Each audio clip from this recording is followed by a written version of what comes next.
Welcome to the fourth episode of Tales from the Old New Republic, where we examine the Star Wars Legends canon one novel at a time. I'm Eric. And I'm Chris. And today, we are covering Kathy Tyers The Truce at Bakura.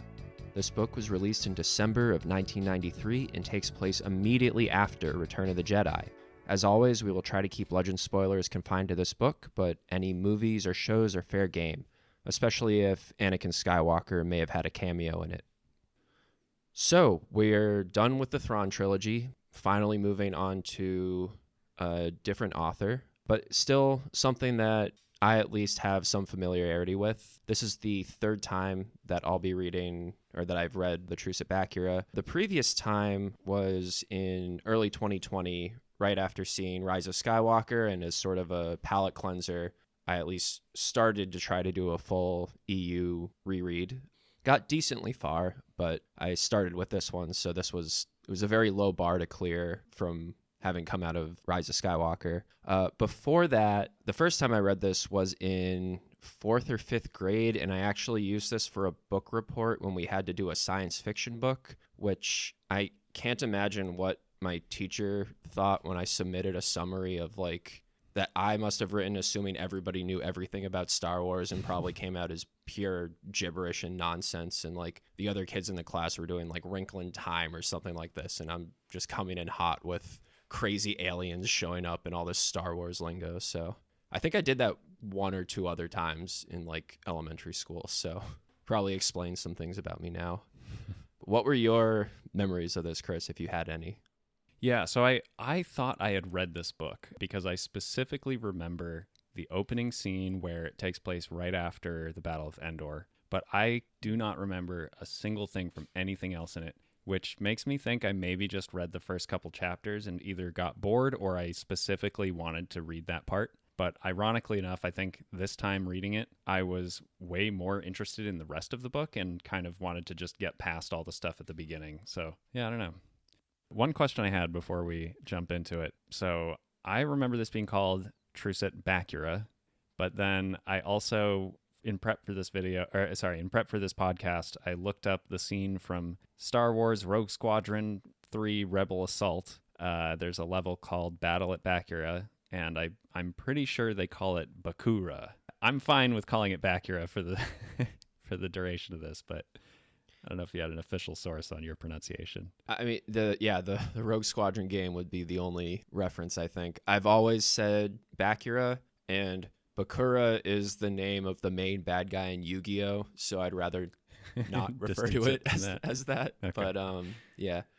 Actually, it's funny that you mentioned you only remembered the beginning, because I think what might have happened there is at the back of a lot of these books, they put little previews for other books as advertisements. Maybe. And I think that the Truce at Bakura one was just that beginning part that you remembered, so maybe you just read it at the back of Heir to the Empire or something. Gotcha.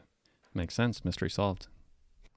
Little publishing background here. So just like Timothy Zahn, Kathy Tyers was approached to write this novel by Bantam Publishing, and it actually was the first novel released after the Thrawn trilogy. So sort of by accident, we are following sort of the release order here, at least going from Thrawn to now. So anything that shows up here would only be referencing the original movies or the Thrawn trilogy. And with that, let's get started with Truce at Bakura. Following the Death Star's destruction at Endor, the Rebel Alliance intercepts an Imperial drone ship carrying a message cylinder intended for the Emperor. The message contains a distress call from Bakura, an Imperial-occupied planet located at the edge of charted space that is under attack from an alien invasion force of unknown origin. After some deliberation and a visit from Obi-Wan Kenobi's Force Ghost, Luke Skywalker is put in charge of a small task force to aid and possibly turn the planet, with Leia Organa serving as lead ambassador. Elsewhere, aboard the vessel Shririr, lizard-like aliens known as the Searook perform the process of entekment on Imperial prisoners, extracting their life energy and placing it into battle droid fighters. The effort is led by Furirung and his Force-sensitive human servant, Dev Sibwara. They discuss the Searook plan to capture and entek more prisoners on Bakura to fuel their conquest of the galaxy. When they reach Bakura, the Alliance forces find themselves in the middle of a battle between Searook and Imperials. Luke makes contact and offers aid to Imperial Commander Batura Thanis, who quickly accepts. While Luke prepares to attack, Han takes Leia and the Falcon to the sixth planet in the system, as she is the key diplomatic asset. However, they are forced back by enemy droid fighters. The Falcon's arrival in the battle turns the tide enough for the combined forces to destroy an enemy cruiser and force a withdrawal. Luke sends battle data back to Admiral Akbar and requests additional reinforcements. Dev follows the battle and senses Luke through the Force before the Searook retreat. He does not tell his superiors about Luke, as he is intrigued by the presence of another Force user. All right, so it's a couple days after Return of the Jedi, and Luke is all messed up from getting hit with lightning from Palpatine during the fight on the Death Star. It's described that he has massive calcification of his skeleton due to electrocution, and that the drop in blood minerals is causing micro seizures in his body. And for some reason, he doesn't want to just hop in a bacta tank for like half a day, and instead is being forced to rest on hover beds because this is the future, and he eventually gets a Professor X hover chair to sort of zoom around in, which he recovers before anything major happens in the book. So it's just really silly with him like this in the earlier scenes. Yeah, I'm really not sure what the purpose of any of this stuff was. The imagery is very funny, and it's so incongruous with kind of the image that we're left with at the end of Return of the Jedi, is him like angrily zipping around in his flying chair and having micro seizures. I personally, this is what I was talking about when I said I wasn't really interested in this the second time around. Like, I just want to get to the story. This seemed needlessly superfluous. So Han and Leia get together officially at the end of Return of the Jedi, and Luke is feeling some jealousy here, and he has this line that's like, he loved Leia all along, wishing that, something could happen, which, I mean, maybe in A New Hope, but I feel like even, like, as soon as his aunt and uncle get torched, like, that starry-eyed, save the princess She's fantasy. Beautiful. Yeah. Yeah, like, or even after he sees the full message, that's not really how he's viewing things. So to have this coming up all the way in Return of the Jedi after everything that just happened is an interesting choice. Yeah, I mean, this was the exact moment where I was like, what is up with this book? And that premonition would come true later. But yeah, I don't know why they did this. And I feel like I thought we had all agreed that the incest subplot would be thoroughly ignored going forward once it was revealed they were brother and sister. And I feel like they kind of always hand waved it as like, well, he always knew he loved her, but it was always a familial, like he knew he had a connection to her, but it was never like a romantic thing. Yeah, but they're going to be working through some stuff in the rest of this book. So yeah, they get this message, this distress call from Bakura, and none of them have even ever heard of the planet.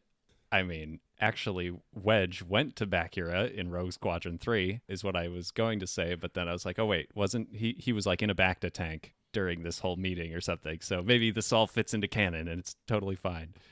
So yeah, we learn a little about Bakura here, that it was only subjugated by the Empire 3 years earlier, which is sort of a different picture of the galaxy that we have than we have with modern interpretations, where there's like the Empire as its one entity. There are sort of independent planets that may or may not have been part of the Republic at one point, but it wasn't just like a big switch flipped and everybody was immediately part of the Empire afterwards. What Bakura is now known for are their repulsor lifts, that apparently they're one of the few planets that mass produces repulsor lifts for all speeders and spaceships and hover beds all throughout the galaxy. And this is sort of an excuse for why they're even bothering to respond to the distress call, because this will help their military force somehow.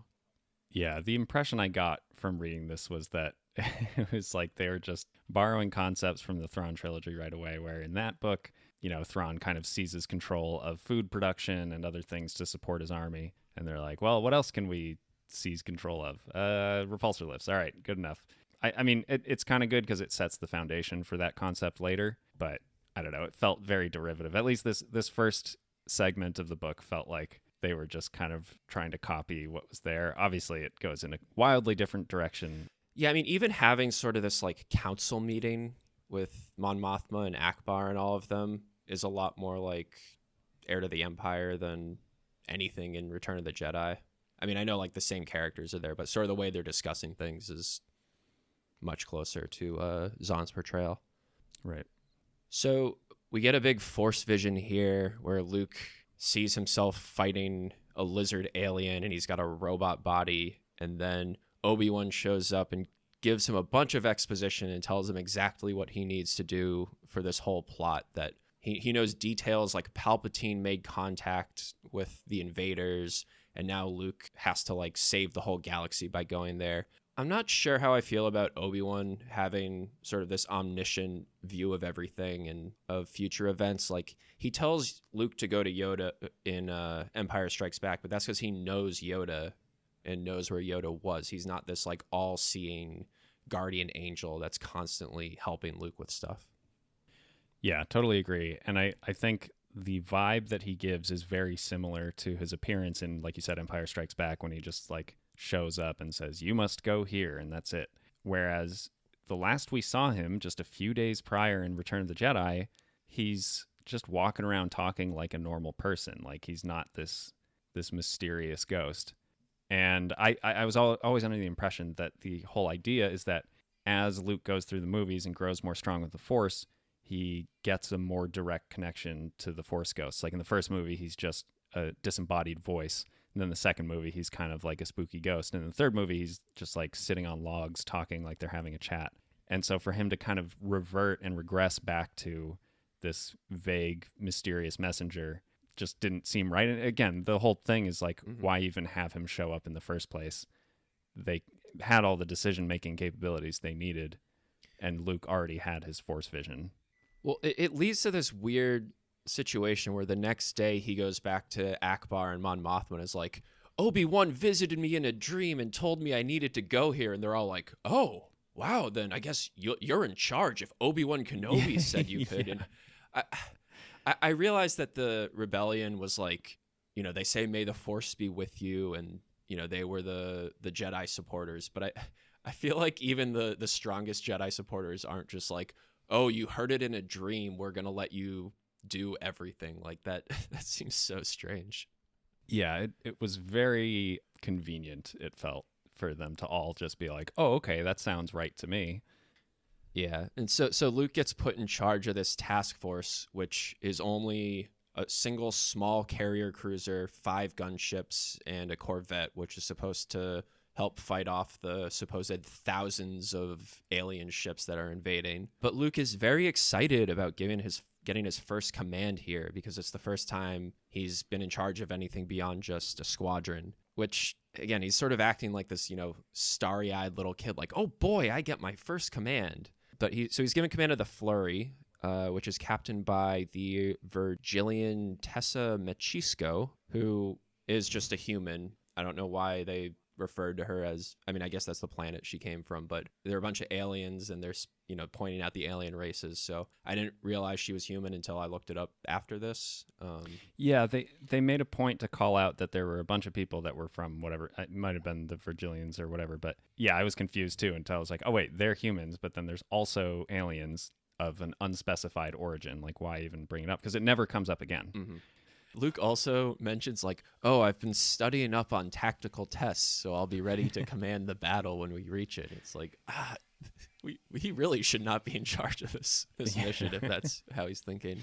We find out that Lando went off to try to retake Cloud City 3 days after Endor ended. And I really feel like Kathy Tyers wrote most of this book and then realized like, oh crap, I forgot about Lando. I need some reason to get him off screen. So they just have this little throwaway line to explain why Lando isn't going with them here.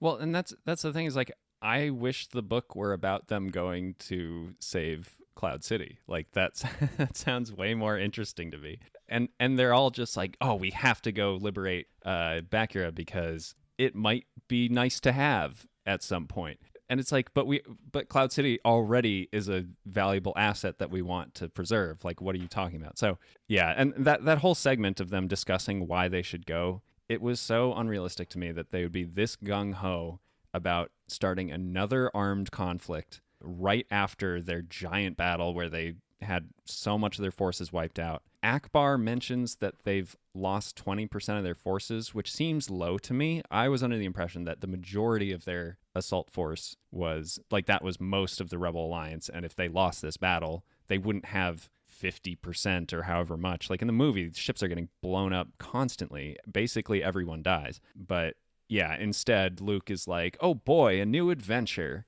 And it's like, he literally just like watched his dad kill his boss and then die and then bury him. And like, they don't debate the risks. They're not like, boy, I don't know if like the soldiers are going to want to just enter war again immediately. And they never really justify it as being like that important. And for all they know, the enemy invaders will be helpful in breaking the Imperial defense. Like, they want that? I understand that later we'll find out that's not a good thing, but it just seems so unlikely that they're like, yeah, you know what? Let's just waste all of our remaining forces that are supposed to be defending us here and go help the Empire. Like, I think Leia's the one that says like, oh, well, this will be an opportunity for us to, prove our worth to the rest of the galaxy. And like, we're a force for good that saves people. And I'm like, well, no, blowing up the Death Star was your way of like showing that you're to be taken seriously. Helping out some random planet that nobody's ever heard from. I don't know how much that's not. Yeah, they had literally never heard of it. So we also get introduced to the Siruk, the aliens here. We get to witness the entekment process, which pulls out basically the soul of someone and sticks it into a battle droid or a droid ship, or even basic functionality of their capital ships. Like the electricity is powered by souls pretty much. And there's some level of like consciousness left. So it's this sort of, body horror kind of thing going on where you're eternally trapped in these machines. Pretty gratuitous in the description of like how painful it is. I feel like the Siruk are kind of a more classical, like earliest 20th century alien portrayal, like sort of something that the stuff that Star Wars was based on, from like Buck Rogers or Flash Gordon or that sort of thing. They would be more at home there than necessarily Star Wars. Yeah, that was exactly the sense I got. And I feel like I couldn't put my finger on why I felt like it didn't belong in Star Wars. But I think, yeah, a lot of the old movies did have campy elements or reference some of these old sci-fi concepts, but they would indirectly pay homage to those things, or they just briefly show a little thing about it. But then all of the important scenes in the movie would always be grounded in sort of human or humanoid conflicts that are a little more modern and appropriate for the era that it was being filmed in. And I felt like this concept and basically everything that involves the Siruk was just too far in that direction of literally being those campy things. And I think that's most embodied by the fact that they are basically just dinosaurs. And, I looked up some of the toys and reference materials after, like, they are basically just regular dinosaurs. And I feel like the thing that Star Wars has always been good about is, well, they're not literally dinosaurs, they're just a person with dinosaur-like features, right? But it's all kind of a metaphor for humans and humans in conflict. This was just, it felt so out of place and weird. Yeah, I mean, all the Star Wars aliens behave like humans for the most part, right? And the Siruk don't really have like personalities, really. And I guess you could say, well, they're lizards, they're cold-blooded, that's how they should be behaving, but there's not a lot of through line there to like relate back to on a character level for any of them. Yeah, and I think on some level that works in the sense that they're supposed to represent this totally alien concept that the Empire and rebels can rally against, but it's so far out there. Like, they go on this long explanation about how their language works and how it's a series of musical notes, and how Dev translates all of it into like sheet music, basically, for the clicks and tongue noises and guttural whistles. And I was reading that, I was like, this is too much. This firmly does not belong. So like, I don't need to hear any of this.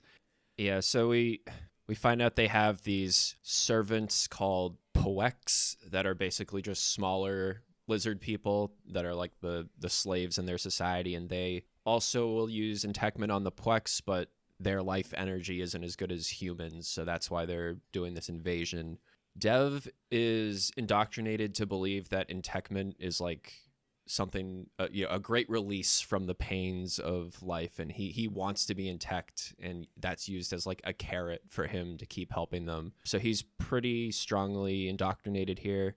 He's force sensitive, and he mentions that his mother had force powers and that they had fled the Empire to some remote planet that was invaded by the Sirik before Bakura, and Dev was brought back to the Sirik homeworld because of his force powers.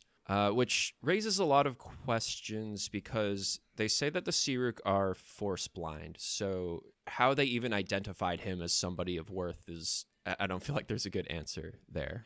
Yeah, it felt completely unnecessary for them to mention that, like, well, the Sirik are completely incapable of having the Force. And it's like, but that's most of the galaxy anyway. And yeah, it raised the question, like, what? Then how did they know? Yeah, it comes up a couple times where they kind of figure out things about Luke as a Jedi and how they can use that to their advantage. And I don't know how they would know any of that. It's never explained where they get their information. Maybe they got it from Palpatine, but it's so hyper-specific, it seems very improbable. Yeah, speaking of Palpatine, so I guess he made contact, like, through Dev, through the Force, I think was what we're supposed to believe. And then Dev was able to detect that he died and seemingly knows a ton about like the Death Star and all of that going on. This whole deal was that Palpatine would offer prisoners in exchange for some of these droid fighters that they have, which are apparently maybe better than TIE fighters or something. But I don't know, like even this communication between the two of them is more than anything we ever really see in the movies. Yeah, I mean, honestly, I kind of just hand waved all of it and said, all right, I'm not going to think too hard about it because it really didn't make sense to me. But. Yeah, there's also a religious component with the Sirik that they believe that if they die away from a consecrated planet, that their spirit or soul will be sort of lost in the ether forever. So that's why they're so heavy on these droid ships and using, slave robots and stuff, because they don't want to put themselves at further risk. So it is funny because it's like there's a line later where it's like they're scared to death of you because they're afraid to die not on their homeworld. It's like, well, okay, but they're not afraid to die generally. Like, isn't dying enough of an incentive to not get blown up? Like, this seems like a good idea for them either way. It's like, oh, normally we'd just put ourselves in fighters and go suicide into, yeah. No, but they're lizards. They don't feel fear normally. Oh, right. This is an evolutionary adaptation to keep them alive off-world.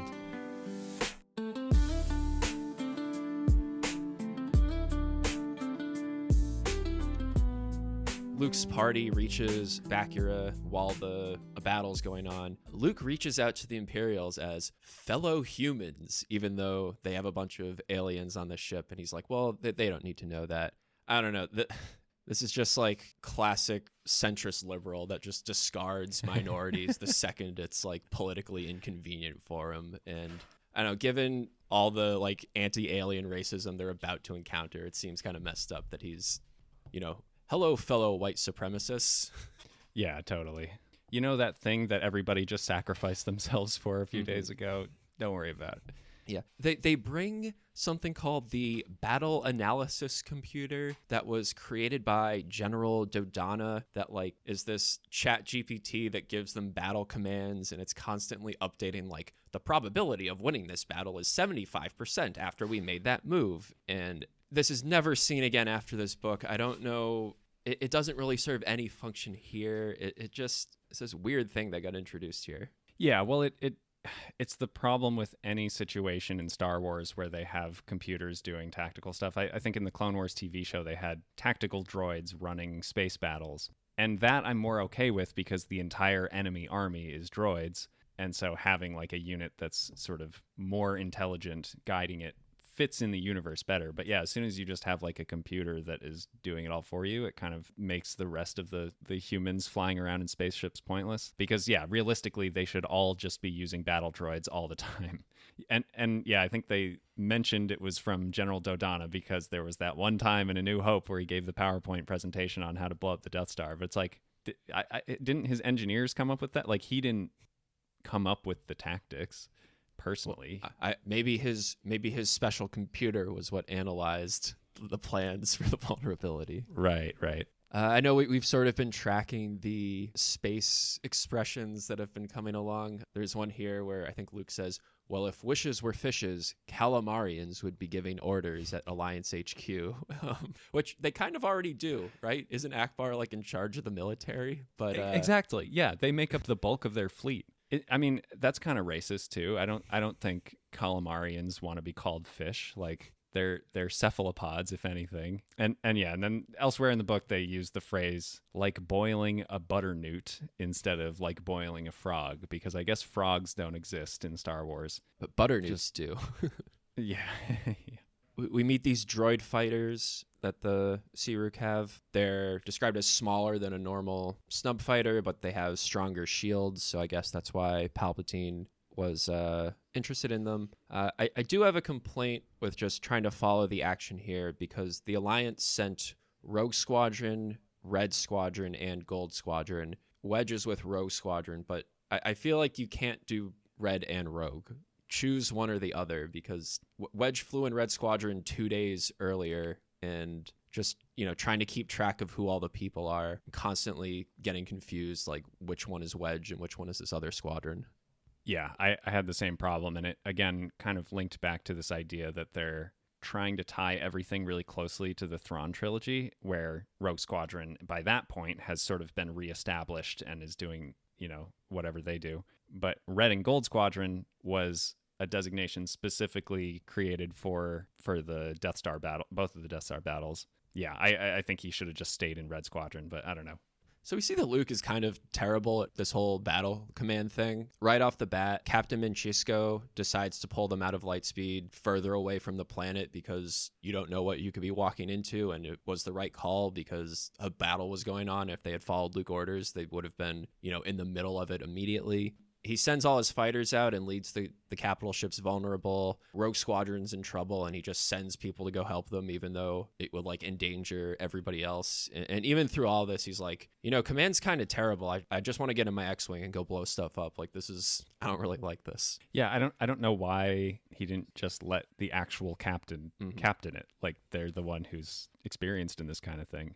One thing I did like about this battle is they call attention to the fact that Luke, at the very least, is mourning his lost allies. So, when an X-Wing blows up or something, he empathizes and says, well, they, I didn't know them, but they were somebody's friend or somebody's brother or sister. But it does raise questions to me about what he feels every time he kills someone in quote unquote self-defense. As they're blowing up these droid ships with the souls in them, he's like, oh wait, that was a person. That didn't feel good. But he also blew up the Death Star with thousands and thousands of people on it. So I don't know. I'm kind of torn, because I do like that as a good Jedi, he's thinking about the human toll in a way that the average person wouldn't, because he can feel it, but also raises questions of boy, he sure is violent for someone who feels that way. And he also, even to make things even worse, when he figures out that there are souls in these droids, he starts basically convincing them to kill themselves with the Force, to subtly suggest it to them. And his justification is they're suffering and they're completely tormented and there's no way to reverse it. And so this is probably better, is to just go out peacefully. But it really stands in contradiction to the idea that you're supposed to use the Force in defense only and not use it to tell people to blow themselves up. And also they don't know that it can't be reversed. How would they know that? They don't know anything about this. He doesn't even know what's going on, but he's still just well, nothing to do but kill them all. What constitutes light side, dark side has always been something that you don't want to look too closely at the details, because you get sort of this weird moral system where, well, as long as you're not killing people in anger, it's completely acceptable. It's almost the results of your actions don't even matter. It's 100% intention, and not even intention, but the driving emotions behind it. So a piano is about to fall someone and you use Force lightning to blow up the piano to save them. That's dark side. But to calmly chop off somebody's head with a lightsaber, but you're not doing it out of anger, that's light side. And right. And there's nothing necessarily wrong with that in the context of the movies, but a lot of books keep trying to examine, the true meaning of the Force and go deeper and deeper, and it just kind of all wraps in on itself, and it can get you caught going in circles with stuff like that. Yeah, I mean, and it originated from the fact that at the very beginning we find out that Jedi Obi-Wan Kenobi was a general in the war. Mhm. Like, your job is to kill the other side, and that's an inherently violent thing. So yeah, they've been kind of saddled with this from the beginning. But I did want to mention, and maybe you caught this, but they reference the Millennium Falcon's asymmetrical dish, which I believe is the radar dish that got knocked off when Lando flew it through the Death Star. Did they fix it already? I was under the impression that it would just not be there. It would have been a nice continuity thing to have it just be broken if you're going to set it 2 days after Return of the Jedi. Makes you kind of wonder if they forgot what happened in Return of the Jedi.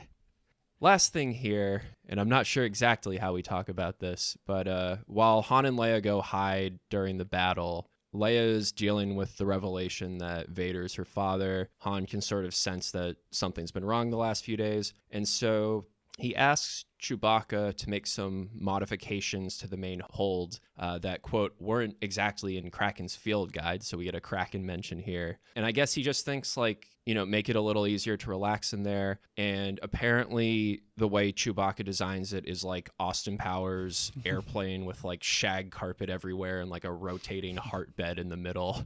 And this was one of the things I remembered from my previous reads of just being like, what the hell is happening here? This was in your book report. Yeah. Yeah, I was deeply uncomfortable the whole time reading that whole segment. Yeah, Chewbacca's trying to wingman Han here or something. I don't know. It's thankfully the scene gets cut short because they get attacked quickly and they can just run away. But yeah, very, very odd way to have us start this book. Imperial Governor Willick Narius provides updates on the battle with the Saruk and rebel presence to the Bakuran Senate, which includes Senators Oren Beldon and Gariel Captison. Luke, Han, Leia, and Chewbacca travel planetside to meet with the local Imperial government. Leia introduces the party and gives the Imperials the news that both the Emperor and Darth Vader are dead. They're allowed to address the Senate and are shown a recording of Dev announcing the Saruk's arrival and a demonstration of the intechment process. Leia makes an appeal to the Bakurans and notes that the Alliance has sent Jedi Luke Skywalker to help them. She manages to negotiate for battle data, and they return to their room while the Senate debates a truce. Later, Luke visits Commander Thanos to discuss the war effort, while Bakuran Prime Minister Jorg Captison, uncle of Senator Gariel Captison, invites Leia's party to dinner at his house. At the dinner, Leia discusses the truce with the Prime Minister, the elder senators, and the Imperial Governor Narius. Luke and Gariel talk about her disposition against the Jedi and thoughts about the Rebel Alliance. Towards the end of the dinner, the Governor receives confirmation that the Emperor, Vader, and the Death Star were destroyed at Endor, and Luke recounts Vader killing Palpatine. Given that no help will be coming from the Imperial fleet, the Governor agrees to a truce. The Saruk known as Bluescale, who is responsible for Dev's brainwashing, temporarily removes Dev's hypnosis and returns his awareness. After an angry outburst, Bluescale regains control and Dev tells him about detecting Luke as he's put to sleep by chemicals. Dev later emerges from sleep with his negative memories removed. The Saruk discuss the Force user he detected and hypothesize that they could use Luke to intech over long distances. They decide to have Dev search for him. Dev finds him in the Force, but resentment at being replaced loosens his brainwashing and allows him to try to reach out to Luke, sending him a warning that his presence on Bakura endangers the entire galaxy. Okay, so we start meeting some of the locals here.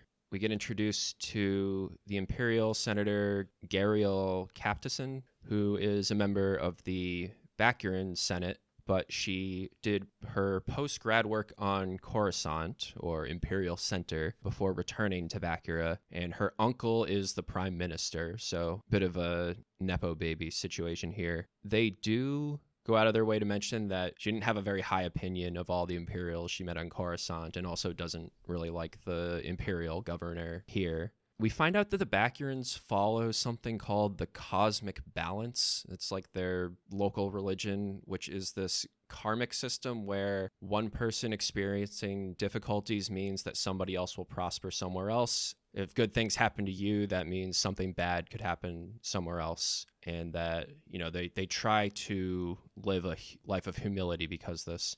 Gariel's the only one that ever really brings this up, and I don't think anybody on the planet actually behaves this way.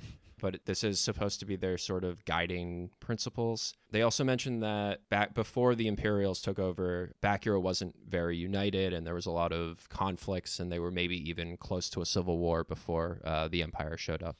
We also meet Governor Nereus, and he's the first one to talk to Leia in the landing party here. We get a fun scene where Leia gets to announce, like, we killed the Emperor. I got a Jedi with me. We're here to, we mean business here. Deal with it.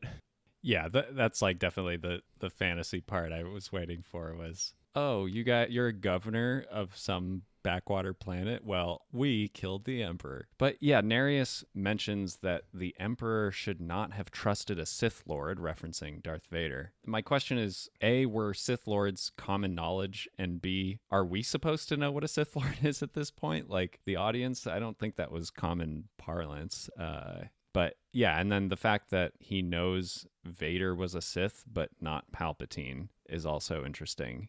Yeah, so they're, after meeting with the governor, he lets them talk to the Senate, and they're supposed to give up all their weapons, but we get sort of a Gandalf going into Rohan here, where Luke's mind tricks the stormtroopers and tells them, oh, the lightsaber's just, part of the Jedi uniform, so you can let me have it in, which is, I think, like the same thing he did in Heir to the Empire on, it was Bimasari, to keep his lightsaber with him before the Nogri attack. Yeah, that sounds familiar. So we get this meeting with Leia, Luke, Han, and the Bakura Senate. They play the transmission that the Sirook sent when they arrived, which is Dev basically giving that, like, scene from Avengers Endgame, like, rejoice for you since you have been visited by Thanos today, and it's something along that.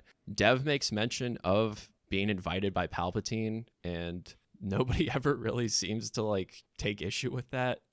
Leia, for some reason, just starts talking about how the Empire blew up Alderaan. She's not coming in and being like, oh, we're here to help. We're all about liberation and freedom, and we see people in trouble, and the Alliance helps. She's immediately like, well, we're here as a reminder. The Empire blew up my home planet, and that's why you should join us, or something like that. She's not being very diplomatic here.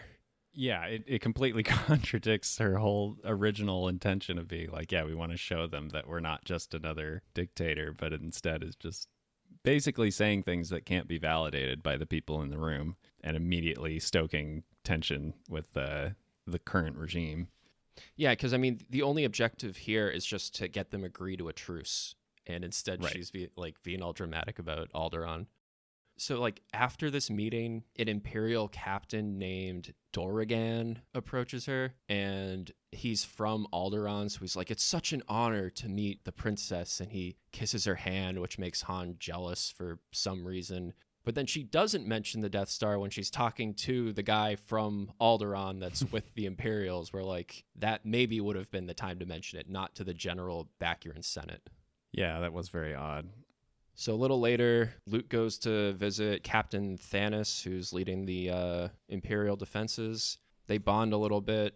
Thanos wants a demonstration of Luke's lightsaber, so he orders some stormtroopers to shoot at him to see Luke deflect it. But he's all like, oh, I've always wanted to see a lightsaber. That was so cool. Yeah. We get a little setup here where we find out that he's on Bakura because he had refused to kill some Tal's slave miners and was, like, transferred here as a dead-end position. So he maybe has some noble background, but he's also kind of thinking in the back of his mind, like, if I kill Luke here and claim the bounty on his head, like, I could retire and I wouldn't have to be sitting out here anymore. But the governor would probably just take my reward, so it's not worth it.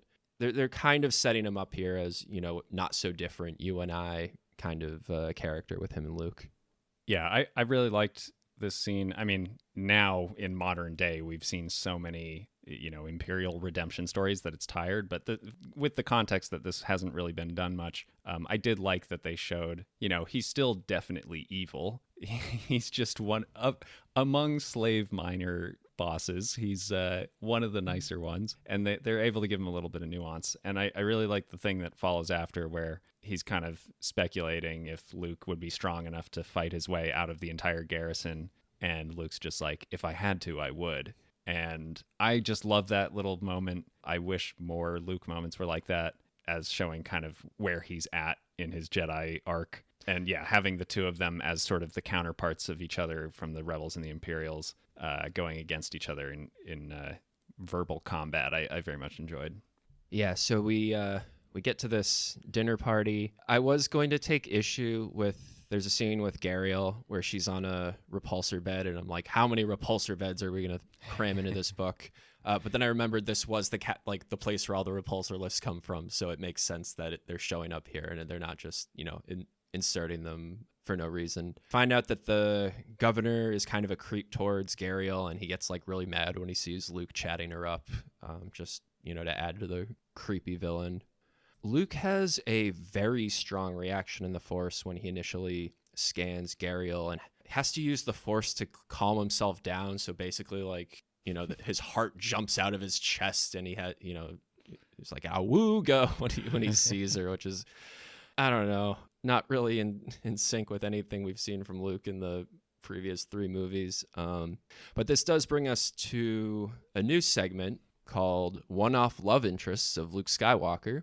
So Han and Leia are the established couple, and nobody is brave enough to break them up until J.J. Abrams was. But what this means is that if any author wants to include a romantic subplot, it's going to have to be with Luke. But nobody has enough pull to create a permanent love interest for Luke, and these books are happening all over the timeline. There's, editorial oversight from Lucasfilm.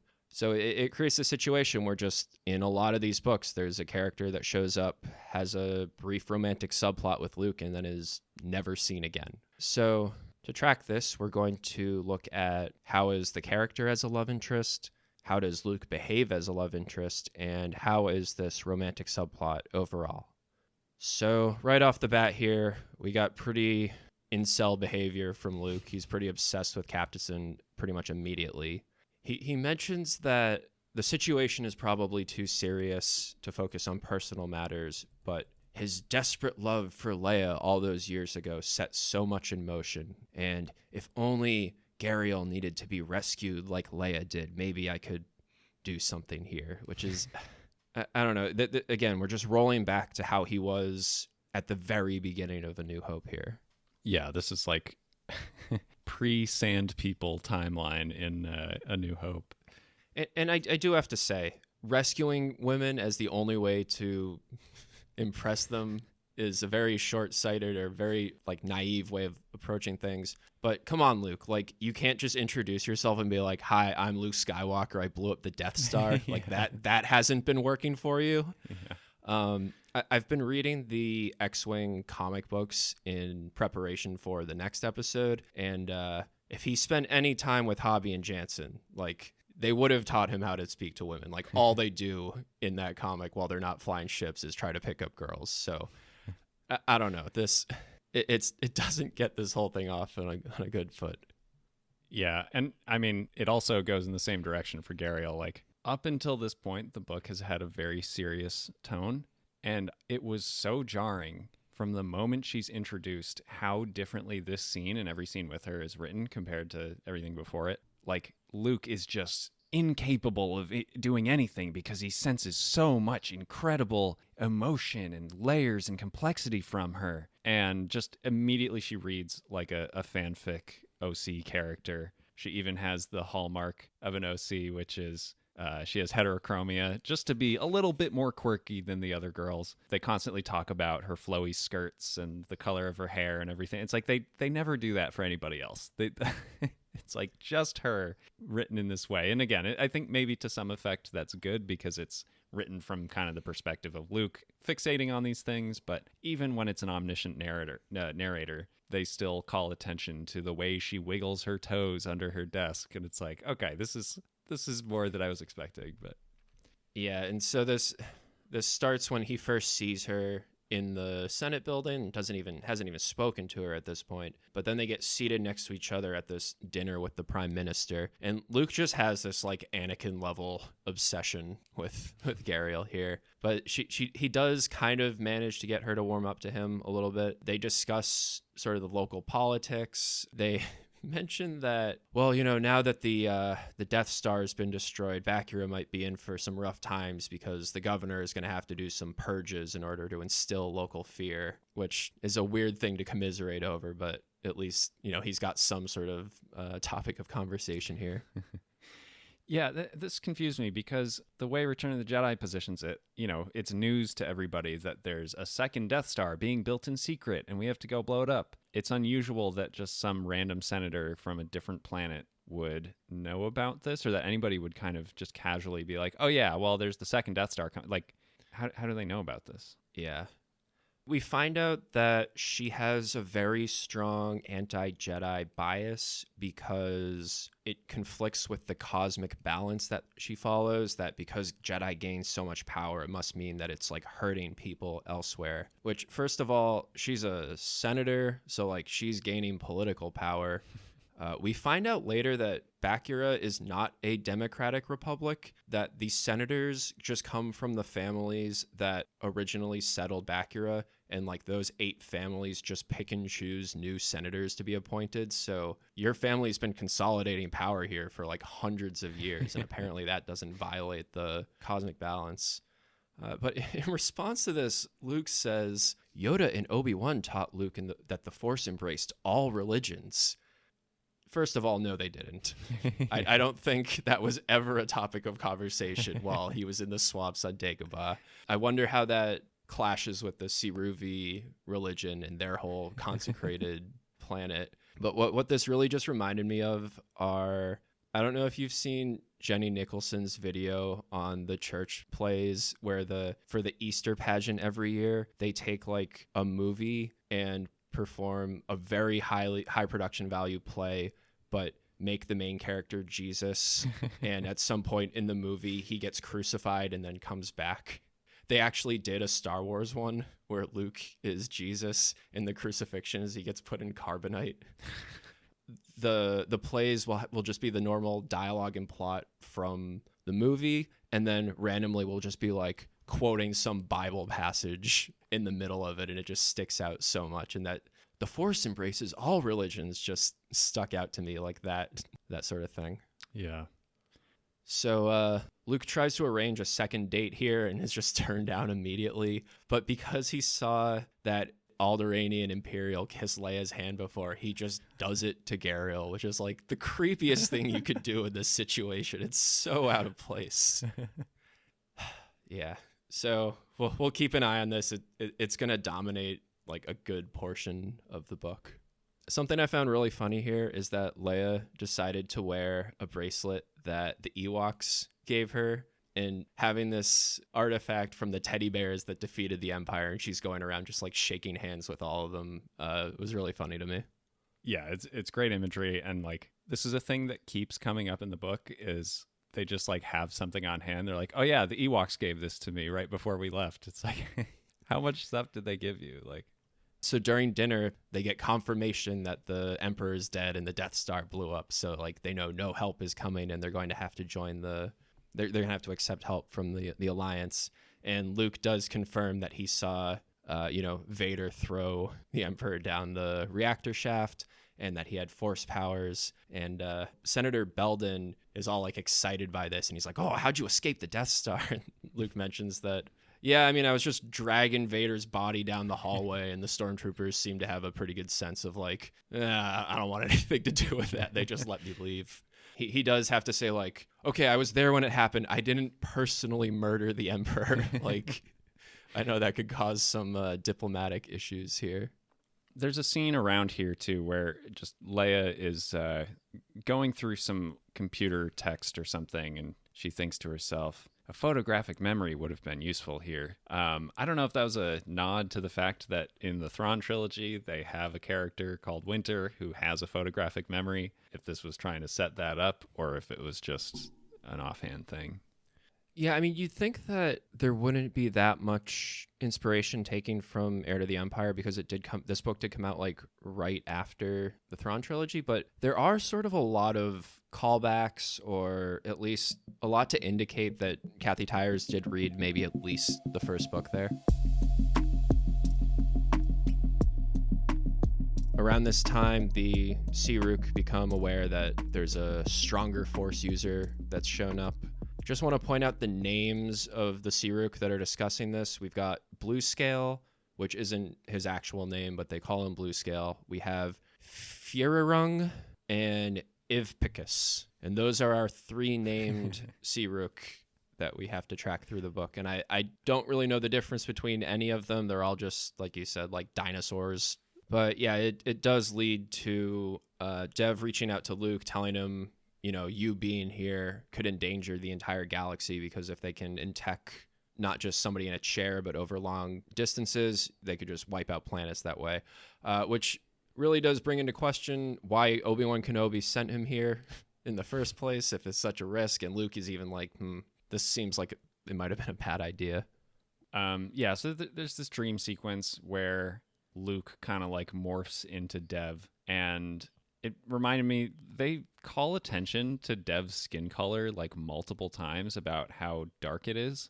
Also, Dev is like a real world name used in South Asian countries. I don't know why they did that. I think there are a lot of characters who get very brief descriptions, and I think it's okay right at the beginning to mention it and just say, this is what they look like. Okay, you've got your picture in your head. From now on, we'll just call them by their name. And with him, they keep mentioning that he's got real dark skin and he looks this way. Yeah, the name thing especially is interesting because everybody else has a space name, and except for Luke, and Leia's close to maybe a real name, and Han's maybe close to a real name, but they introduce a brown person and they just choose a common real word name that would be associated with brown people, and that's kind of weird. I don't know. Luke is awoken to an incident involving his troops at the landing pad. On arrival, he hears that Bakurans claim they have several Siruk pinned down behind Alliance ships. Luke finds 2 Mon Calamari that had recently landed and breaks up the firefight. He probes the Bakurans and finds they were sent to monitor the pad by the Imperial Governor. Leia is visited by the ghost of Anakin Skywalker, who warns her and Luke that fear is of the dark side and asks for forgiveness. Luke returns and tells her about the landing pad incident. Leia goes to the Prime Minister to issue a formal apology, as 2 Bakurans were killed in the shootout. While she is there, 3PO and R2 try to translate the Siruk language. 3PO does not recognize it, but R2 can reproduce the whistles, and the two begin decoding the language. Seeking guidance on the incident, Luke visits Senator Belden's house, but finds only Gariel and his wife, Epi, instead. Gariel tells him that Epi lost her mind after her son died during the Imperial subjugation. Luke detects damage that was likely caused by the Empire, and shows her how to heal herself through the Force.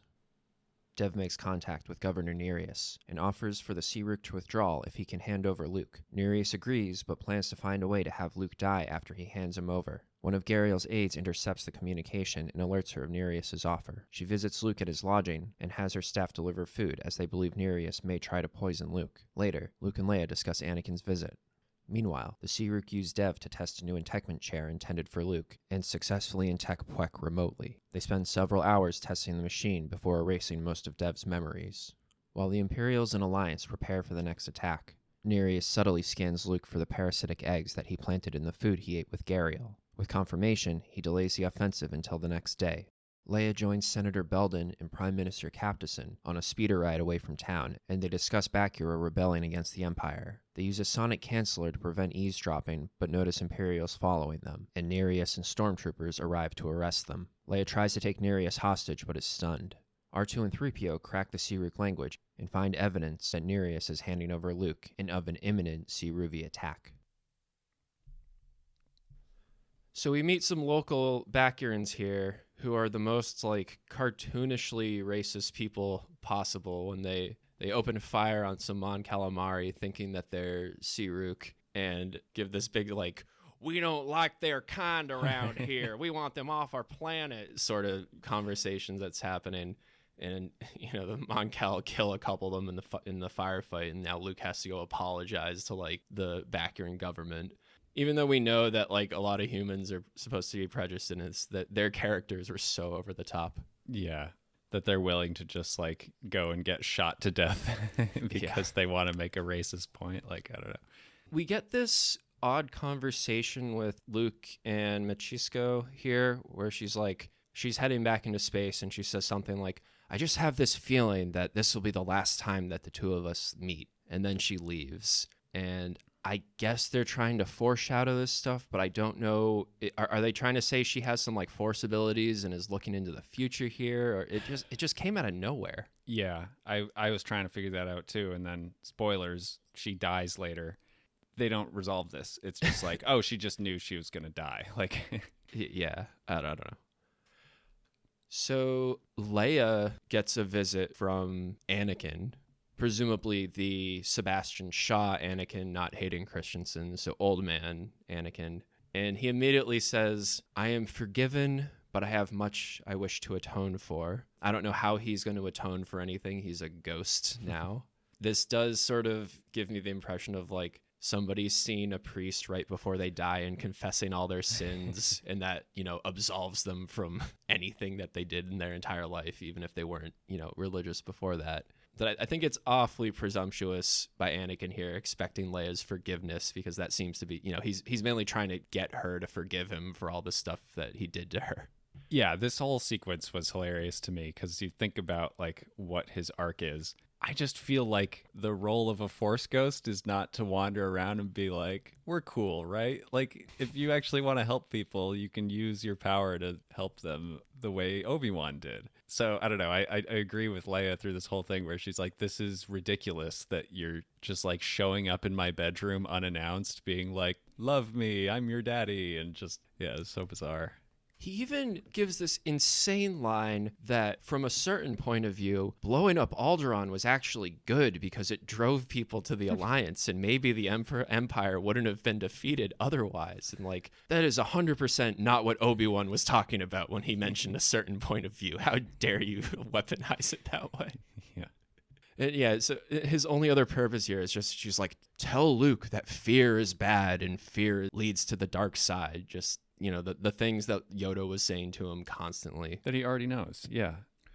And, this was written before the prequels, so obviously we don't have any Hayden Christensen influence here. But it's a pretty stark difference when you compare it to the Anakin scenes in the Ahsoka show, which I thought were actually really well done. I thought Hayden showed more charisma there in those like two scenes than he did in the entire prequels. But if you want to do a scene with Anakin, the whole Ahsoka thing was actually to help her work through her own fears or uncertainties about, she feels responsible for him turning to the dark side. She's worried that because she was trained by him, she's vulnerable to the dark side, and is sort of helping her work through that. There's none of that here. This is just him popping up and being like, forgive me. And that's it.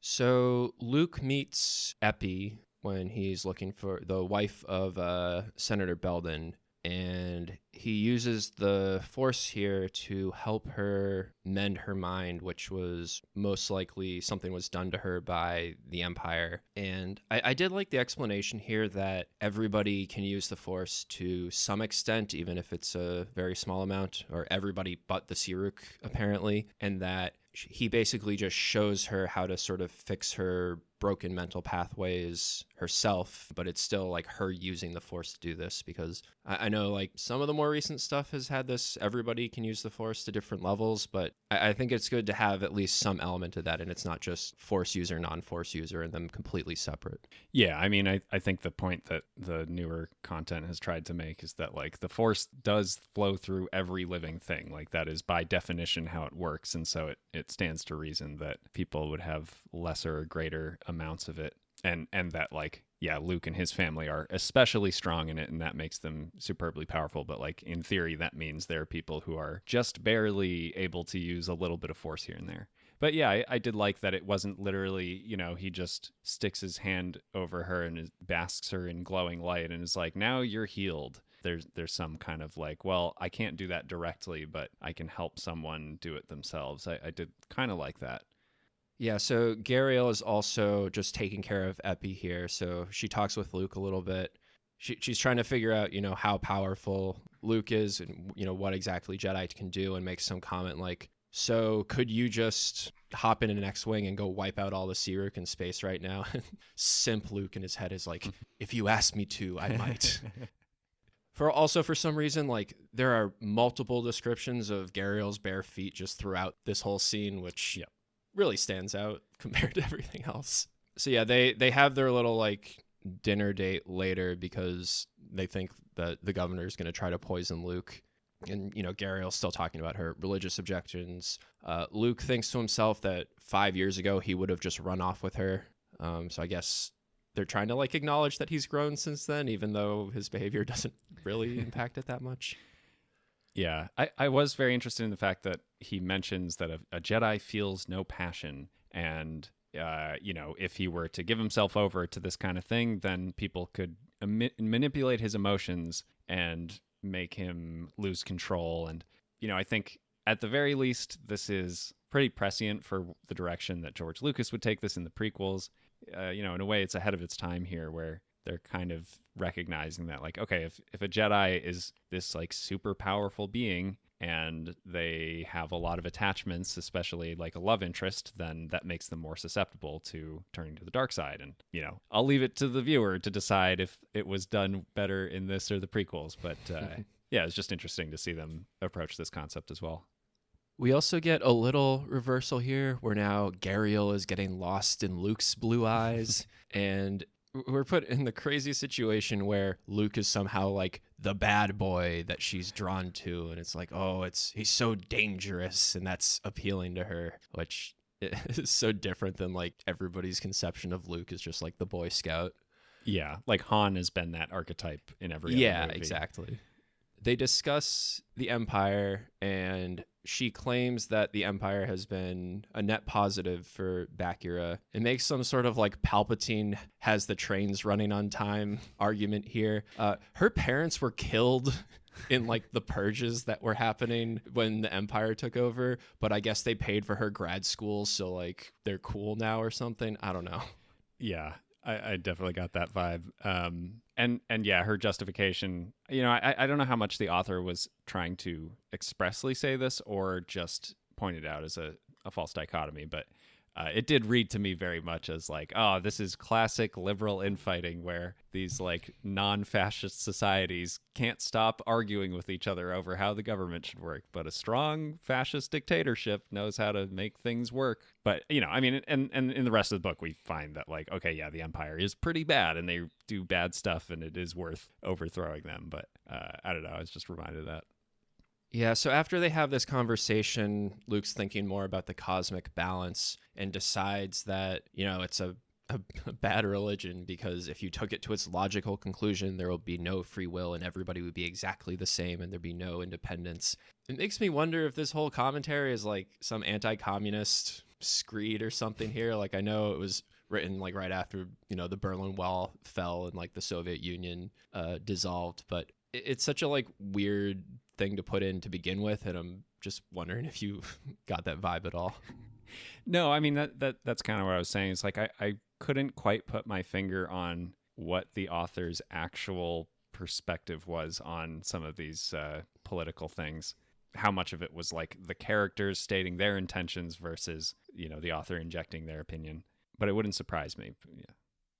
So after Gariel leaves, Luke goes up on his roof and just like gets all emo about how he hasn't found love in life and like Simple Plan's playing in the background. And he only snaps out of it when I think Leia shows up and they talk a little bit. But you go from the guy that like was talking back to the Emperor and being like, you're wrong, we'll both be dead soon. And now he's just like moping around on a rooftop being like, why don't any girls like me? And I don't know.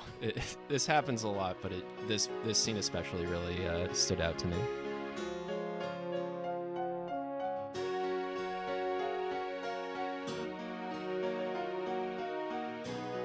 Yeah, so we find out that Luke got contaminated with this Olabrian trichoid larva, which is some parasite that, if it matures, can infect an entire ship. The governor's hoping that like he'll hand over Luke, and then Luke will just the parasites will kill everybody. A lot of description on how like painful and terrible these larvae are. Yeah, and then, Leia and the Prime Minister get arrested for conspiring to rebel against the Imperials, which rebelling while the invasion is going on is like a pretty insane move here. But I guess so is arresting the Prime Minister on the governor's part. Bakura in general is just sort of this odd planet to me that, they resent the Imperial rule, but kind of arrive at the same like anti-Jedi, anti-alien values that the Empire was built on.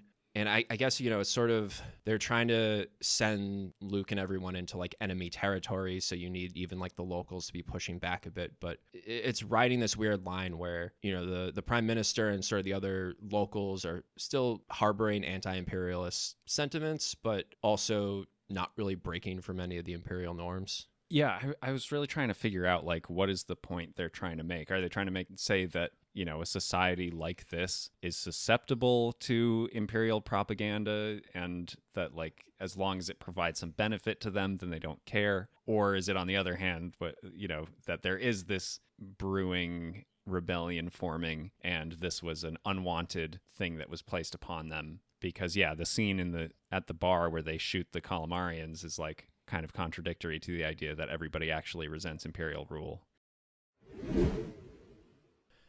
Han drops off Luke at the landing pad so that as few people as possible are involved in a potential Saruk kidnapping attempt. On the way back, curfew is declared and the arrests are announced. Han returns home to 3PO and they slice into the Imperial network to locate the detention facility holding Leia. Han dresses 3PO in stormtrooper armor and sends him in a speeder to the Falcon, while Han heads to Leia. 3PO reaches the Falcon, but is mistaken for a stormtrooper and shot by Chewbacca.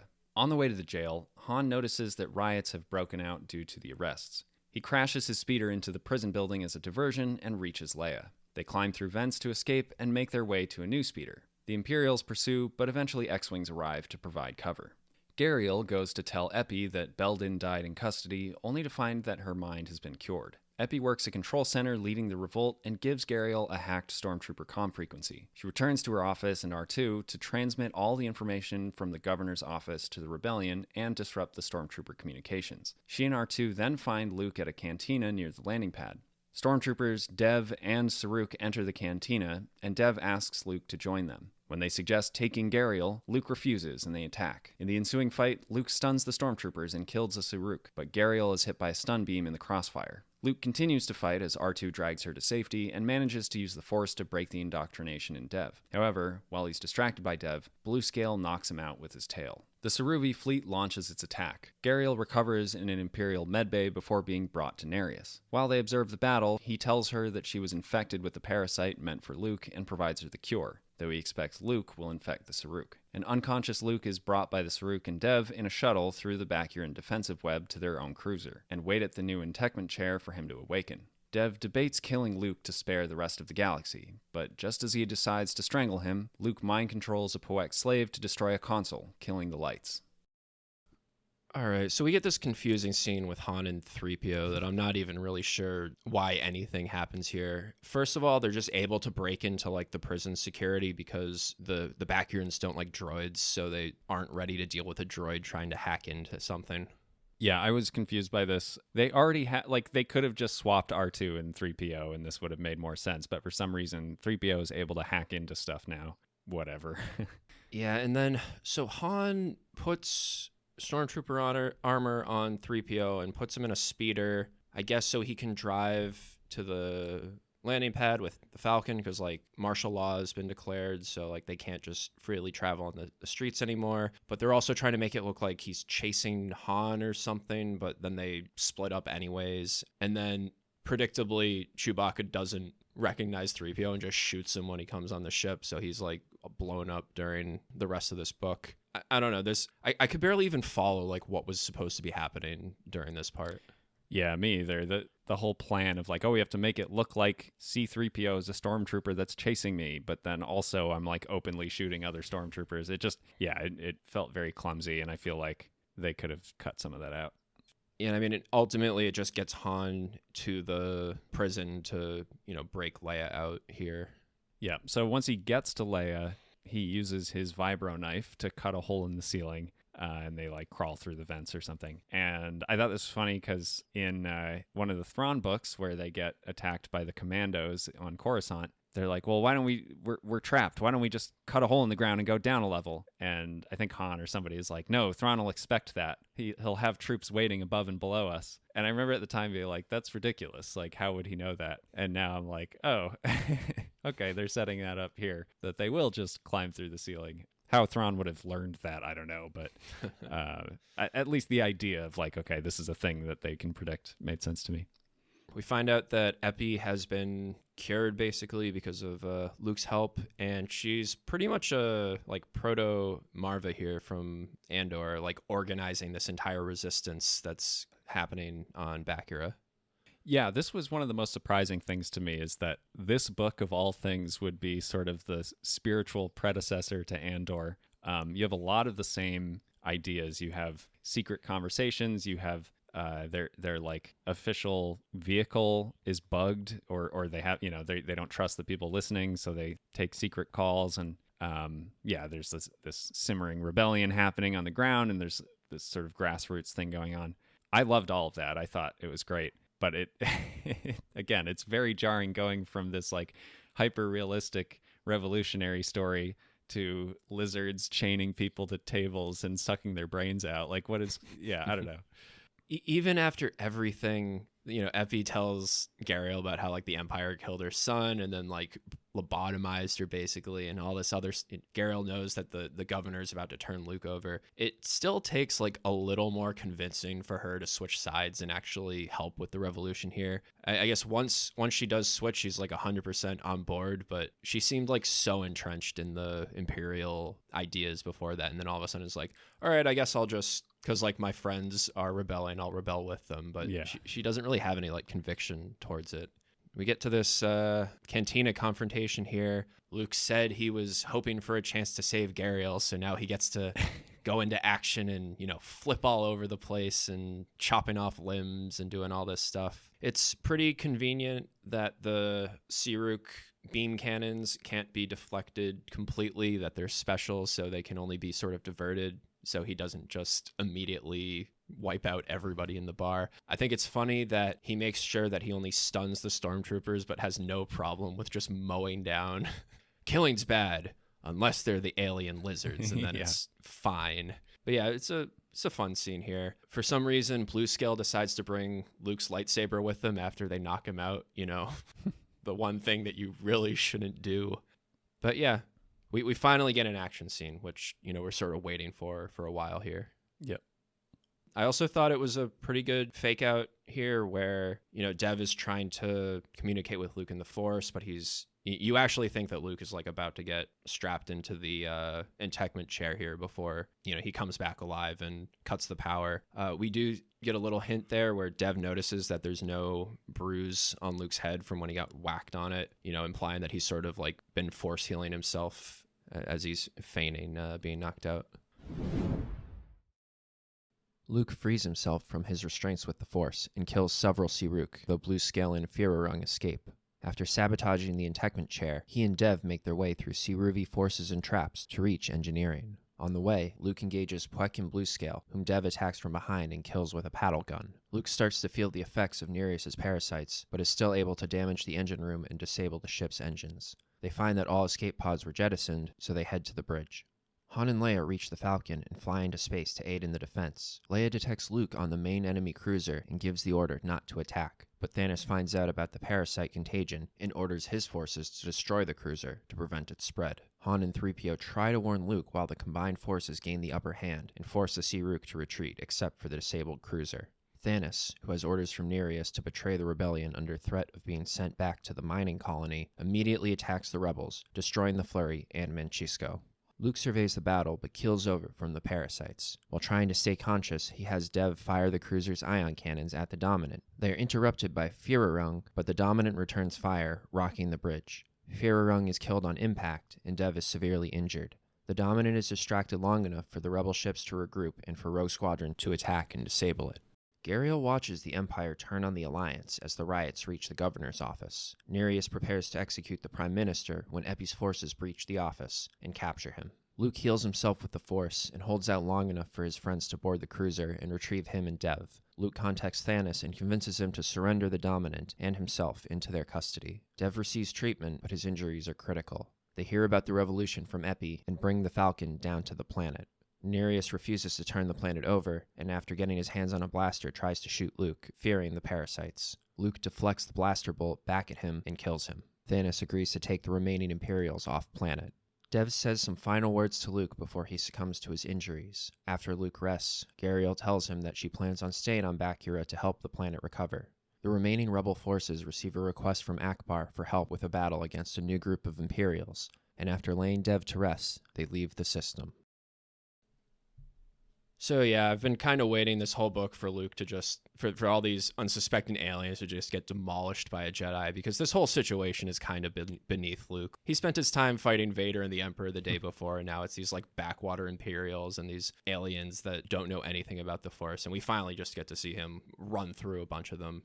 They describe the intact battle droids as giant R2 units that fire stun bolts, which I think basically just makes them Daleks from Doctor Who, if you're familiar with that imagery. Yeah. They point out here that Siruk can't, their biology means they can't use stairs, so they're just ramps everywhere in the ship in order to get places. I feel like if you have 2 feet, like what sort of biology do you have to not be able to like go up steps? Yeah, you would just have bigger, like they would just be wider if you got big talons or something. Yeah. Yeah, it was also funny. They're like, oh, the Siruk were amused that humans had to sit in chairs. It's like, well, you have to roll up into sleep hammocks or something. Like, surely you can make the connection that the shape of your body influences what you perch yourself on. But yeah. Luke's running around because everything's powered by life energy. He can just kind of like control the ship with his mind because he keeps on just like manipulating using like force tricks.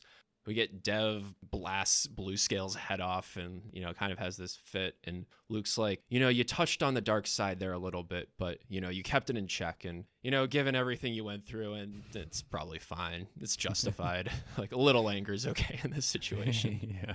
Yeah, he specifically says, like, never kill when you don't need to. Meanwhile, he's running around just decapitating every single dinosaur he comes across. Like, I think you can find a way to not decapitate. Like, I don't know. There's other ways to disable them with your sword, with the Force, and no, just cut them in half. Yeah, there's a scene I really liked where Luke opens a hatch and there's like a bunch of Pwex standing around, and he takes a grenade and like throws it in and then shuts the door, and it's like, Yosemite Sam trying to hand over a bomb, and then it gets put back on it, and you just hear like the explosion behind the door wall. So in the space battle, the Empire turns on the Alliance as soon as it looks like, the Siruk are being routed, which I think everybody expected. Menchisco dies here, gets blown up. Still think it's really weird that she had that premonition. I guess it's sort of similar to what Han says in Return of the Jedi when he's like, I just think I'll never see the Falcon again before he leaves. So maybe sort of a callback to that. I don't know. Supposedly in like an earlier draft, Lando's supposed to blow up. Like he doesn't make it out of the Death Star when it explodes. I've heard that as a rumor. I don't know how true that is, or if it's just, how far it ever actually made it into the script. But that scene would sort of imply it was pretty late in their production. Mm-hmm. So Luke also has a brief touch with the dark side here while he's coughing up the parasites. I think this is maybe the most justifiable turn to the dark side that we've seen in a while, where he's just like, man, today has just been awful. Everything sucks. Like, screw it. I'm just killing everybody. I'm just done with all of this. And it even implies that if he wanted to go full dark here, he could just wipe out the entire Imperial fleet from like where he's standing, which even Palpatine probably couldn't do that. There are some like comics and stuff about, the ancient Sith Lords that could throw lightning storms that destroyed planets and stuff. But I think for the most part, we don't go that deep in Sith powers. Yeah, but so Luke eventually does trick the parasites out by having them climb out his throat.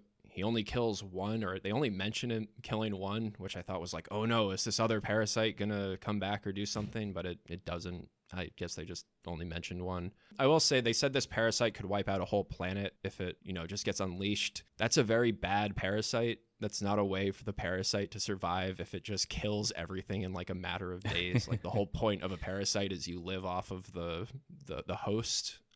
So we get to the end of this battle. Leia mentions that she's made peace with the whole Anakin thing, just kind of while stuff is going on. Yeah, it just wraps that plot line up that she's been struggling with this whole time without any real explanation.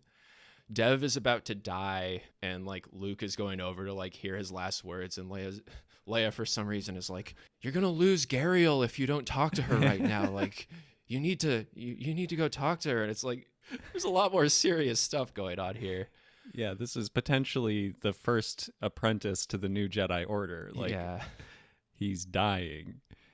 And yeah, I mean, she's talking up Luke to Gariel, or Gariel's like, I've never met anyone like him. And she's like, if you don't go with him, you never will again. And I don't know. So we do sort of see the final resolution with Gariel here. Luke cries in her arms over everything that happens after Dev dies. But she does decide that she's staying on Bakura and wants to be his ally, but only from a distance. They've known each other for like a week here, and he's like, come run away with me. He does get one kiss, which I guess is the same that he got with saving Leia. He got the kiss one time. She does mention that cantina fight was very impressive and she'll always remember it, which is just the worst thing that he could hear, because now he thinks that rescuing girls is the only way to gain their attention. Is major setback in here for his future prospects. I also thought it was funny that the scene takes place on the Millennium Falcon, and in order to have the wind blowing her hair, it's because she's like standing under a vent, and they just had to have it take place indoors.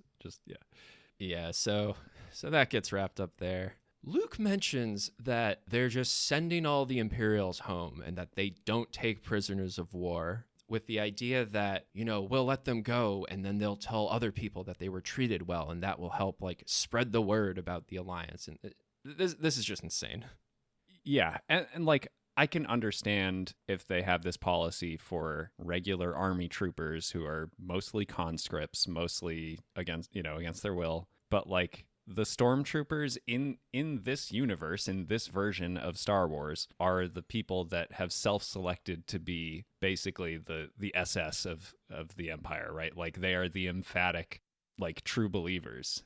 This isn't even like a normal battle. They violated a truce and like murdered a bunch of your friends immediately, and you're just letting them go. That's crazy. But another note, there were purges on Bakura 3 years ago. Like, the Empire committed a bunch of atrocities when they subjugated the planet. Shouldn't there be like trials? Yeah, turn them over to the Bakurans. Yeah, like the Bakurans are also just going to let them all go. And I guess, they kill Nereus, who is apparently like the only Imperial with any agency in all of this. And everybody else is just, rank and file and doesn't have anything to do with it. But I don't know. There's such a weird way to wrap up this true storyline. Which brings us to Thanos, who defects as that they're being like loaded onto the ships to leave. And it's treated like, oh, this big moment for him that he finally like decides to leave the Empire. And it's like, one, he might just get executed if he went back to the Empire. Like, this isn't some noble thing that he's doing. Like, he wanted out from the Empire anyways. But just his whole plot didn't make a ton of sense to me. Like, you get his background with the slaves at the beginning, and you think that there might be something there. And I feel like, it's set up that at some critical moment he'll switch sides because of like the conflict he's having. But instead he just betrays them anyways, and only leaves once after he loses, and like there are more consequences with maybe going back to the Empire. And I'm not saying that like he had to switch sides at the key moment, but I feel like when you introduce this character, the two ways you go with it are either he makes that big choice and helps the rebels, or he doesn't meet the moment and has to live with the consequences afterwards and like gets sent back to the slave mine or whatever. And instead he sort of seems to be able to just back out anyways. And I'm not saying you have to follow these strict rules in storytelling, but it just is kind of messy here. Yeah, and I also think it didn't make sense in the context of the space battle, because it seemed like they were at a critical turning point, and then once the flurry or whatever, the command ship gets blown up, it's like, oh, now we have nothing. Like, now we're screwed. But somehow they still turn it around and win. And it's like, I feel like narratively it makes more sense that he would defect at that critical moment, which allows the Alliance to succeed. But instead it's like, oh, well, the Alliance succeeds in spite of him, and then he turns after it doesn't matter. So yeah, I felt like there's a ton of lost opportunity there. Again, I don't think every Imperial character that defects has to be like the perfect person who was just at the wrong place at the wrong time and now they're doing the right thing. I think there are ways you could have shown that he was kind of a bad dude. And I thought the rest of the book leading up to this did that pretty fine, where it's like, they talk about how he's still kind of turning over in his head, like, well, maybe there's a way I can just betray them and profit off of this, but I don't know. And yeah, the fact that none of that comes to fruition at the point where it matters just was confusing. Yeah, so they hold the final funeral for Dev, eject his coffin in from the airlock of the Falcon so it can burn up in the Bakuran atmosphere, and that's like their big send-off here. Yeah, I mean, it's probably mixed in with all the corpses from the rest of the battle also in orbit now.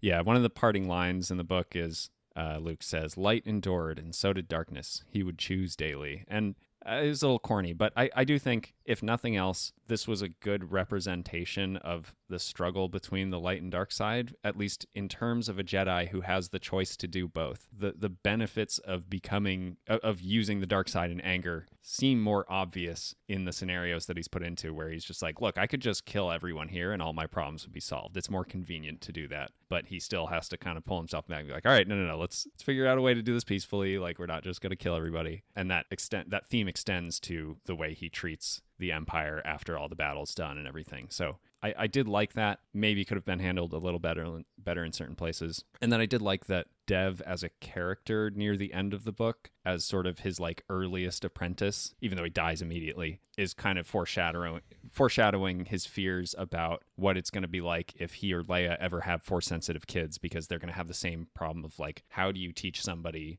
not to just use the dark side?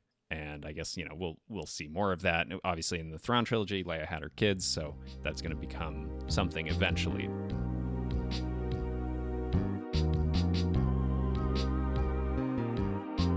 All right, so that was The Truce at Bakura. I think it was a pretty bold choice to place this right after Return of the Jedi. Like, there's a certain level of audacity that you have to say, I can pick up the story immediately after the last movie.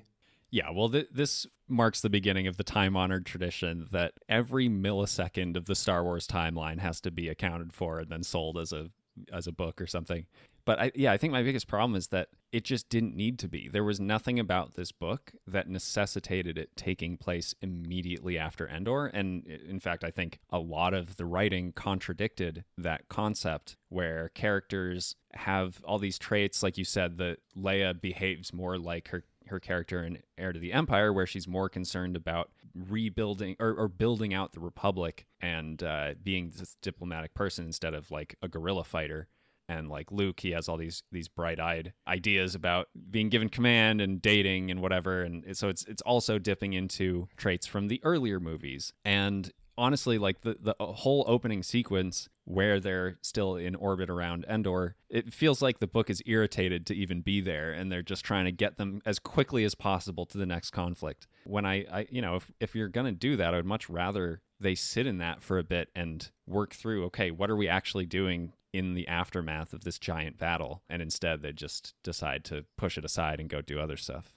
I honestly don't think that anybody has gotten Leia correct outside of the original movies, because she's shown up in video games and TV shows and, a ton of these books. But I feel like no one really captures the wit and sarcasm that she had in those original movies. And at most, they sort of copy how Zahn portrayed her in Heir to the Empire. And I don't really know why that is, like why it's so hard, because you look at somebody like Han, and I feel like typically they nail his personality pretty much 100%. So yeah, and normally I'd blame that on men writing these books, but this was a woman. Like, so yeah, everybody kind of screws it up.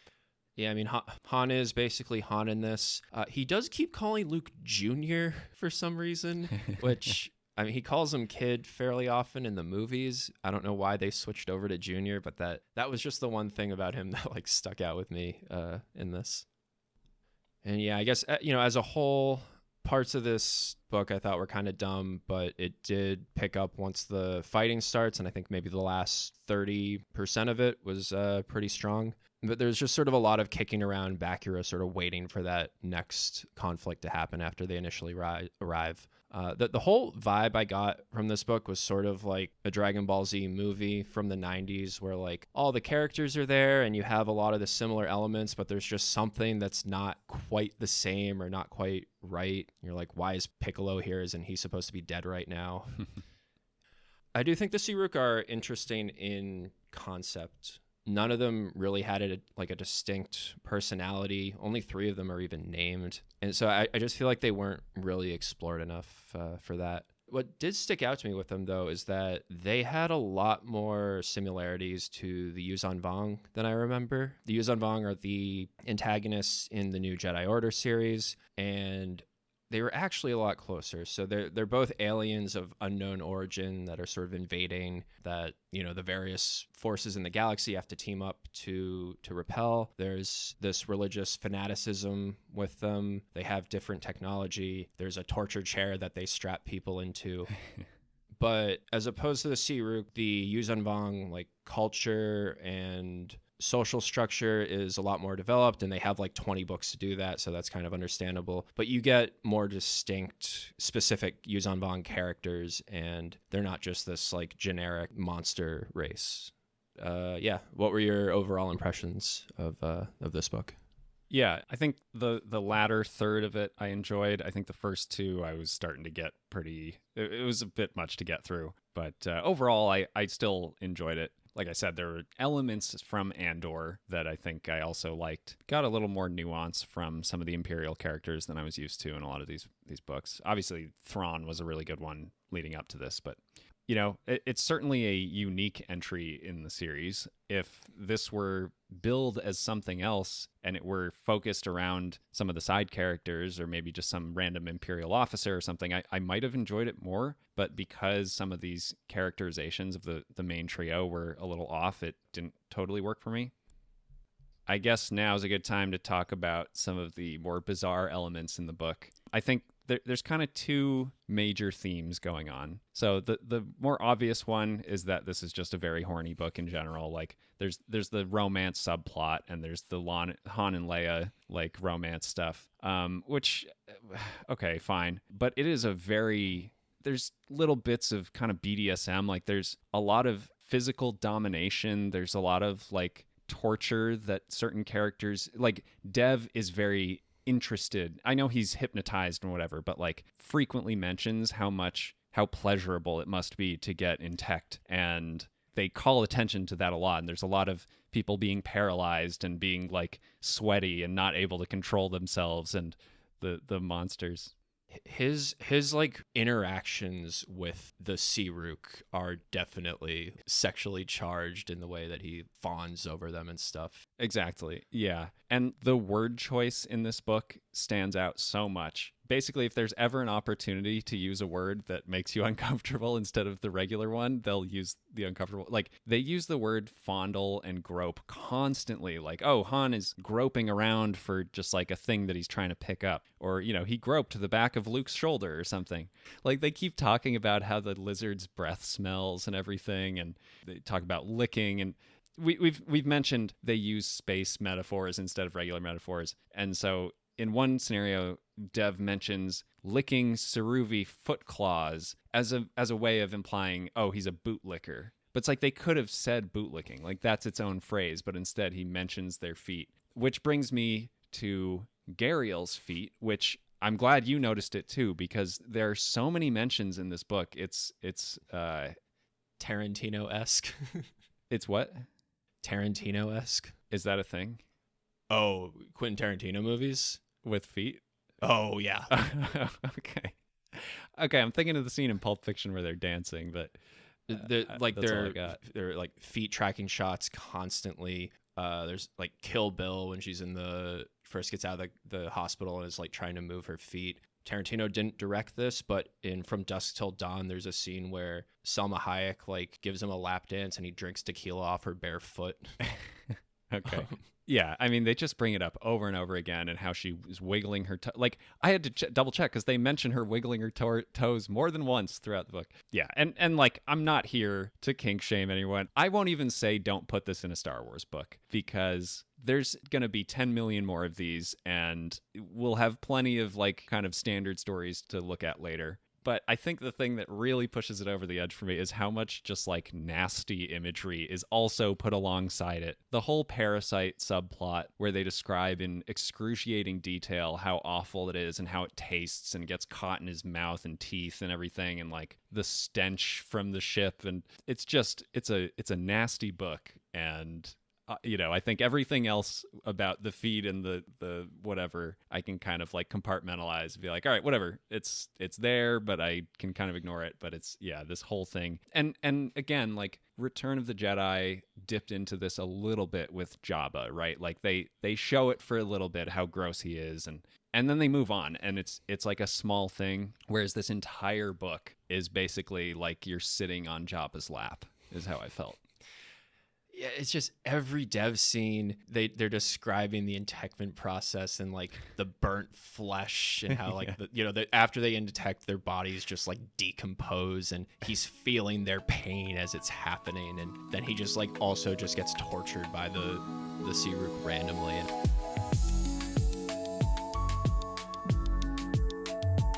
so this was one of the books that got a Micro Machines toy release, pivoting from our previous topic. But I have to say, compared with what you got from the Heir to the Empire pack, this one was kind of a dud. You get a TIE fighter, you get the Shriweir, which is the main Searook ship, which is just this like bug-looking thing. You get the Flurry, which is just like a flat triangle, which is not how I imagined it when I read the description. That seems more like it should be an Imperial Corvette or something. Mm-hmm. That's like very much their form factor. Yeah, and then you get a Dev and a Gariel that are just like little people. Like there's no distinct features there. Contrast that with what you get from Heir to the Empire, which had a Star Destroyer, which I guess was supposed to be the Chimera, which you could buy otherwise, but like a lot cooler to have a Star Destroyer than the Searook battleship. You get Thrawn in his white uniform, and he has blue skin, so that's like very easily identifiable as Thrawn. You had Wedge, who just was holding a gun, which is kind of generic, but he's at least like in his Rebel pilot suit. You get Mara with a lightsaber and her red hair. You get the Lady Luck, which whatever, it's cool to have Lando's ship. You get a skip right blast boat that I think Mara uses for like 2 minutes in the book, so it's probably, don't know why that was included, but I don't know. I feel like the Heir of the Empire ones have things you'd actually want to play with, and then meanwhile you just have this like random flat ship that looks nothing like it was in the movies. Yeah, I'm surprised they didn't put the Intechment chair in it too. Like, you can torture your little toys. Yeah, I think there was a Searook like blue tail, blue scale. Blue scale, that was blue scale. I think you get your little Velociraptor guy. You know what's funny? I was just thinking about, because growing up we had like the Star Wars action figures, but then we also had Jurassic Park Velociraptor, and I'd like make them fight. And I never knew about this. I was like, oh, well, this is canon now. But I also have them fight Jeff Goldblum, who was an Imperial officer. Final check-in with Gariel as a love interest for Luke. So, circling back, how was Gariel as a love interest? She's pretty deeply indoctrinated with the Imperials until the end, had her whole cosmic balance thing going on. Reasonable that she doesn't just leave with him at the end. But I gotta say, like, other than her just being hot, I don't know what Luke saw in her. Like, why he was so obsessed with her. Yeah, I mean, it's bizarre because they justify it as him sensing a lot in the Force from her. But that never goes anywhere. It's not like she's actually a Jedi. Mm-hmm. It's just kind of like, oh, she's deep. But like we don't really see it in any tangible way more than we do from any other character. Less so in a lot of cases, I think. Yeah. And then from Luke's perspective, I mean, we've beat this to death already, but just like your most nice guy, incel character possible, completely out of character with anything else we see. For the plot overall, it just seemed way too overdramatic with what was also going on in the book to have this plot line. And I'm not even saying like a romance plot couldn't have worked, but they have to actually speak like adults to each other. And instead it was like Luke was the loser in a John Hughes movie trying to get like the popular girl to recognize him. If anything, I feel like he had actual chemistry with Machisco. Like, they actually had some banter back and forth. They're not constantly making these like dramatic statements to each other. So like, if you wanted a romantic subplot, I feel like that would have worked a lot better. Yeah, now that you mention it, I did kind of get that sense. And I feel like, I mean, it makes sense on so many more levels because they're both already in the Rebel Alliance. They're both spend their lives on spaceships. And then if you need to make sure she doesn't, interfere with any other stories that are being written, she gets blown up at the end anyway. So like, there you go. Problem solved. So one thing we ask in every episode is, could or should this have been adapted to the Disney canon? No, probably not. I think, this could have been like a Rebels episode, like a one-off where they just go to a planet and there's aliens invading and maybe they team up with Callus to fight off the aliens or something. Yeah, I'm fine with one dinosaur episode. I'm cool with that. Yeah, I think in a previous episode I mentioned that I thought the Thrawn trilogy was kind of like DLC for the original trilogy. This is also DLC for the original trilogy, but it's the low effort cash grab that they outsourced to a third party studio and threw together at the last minute and like didn't get any of the original voice actors. Right. I don't know how far to stretch that metaphor, but like it once again, this way more feels like just like a very small sliver of what was in the original trilogy kind of tacked on to a new story. And again, I'm not even saying I didn't enjoy a lot of it, but I can't say there's a lot in here that I would be sad about losing in the reboot.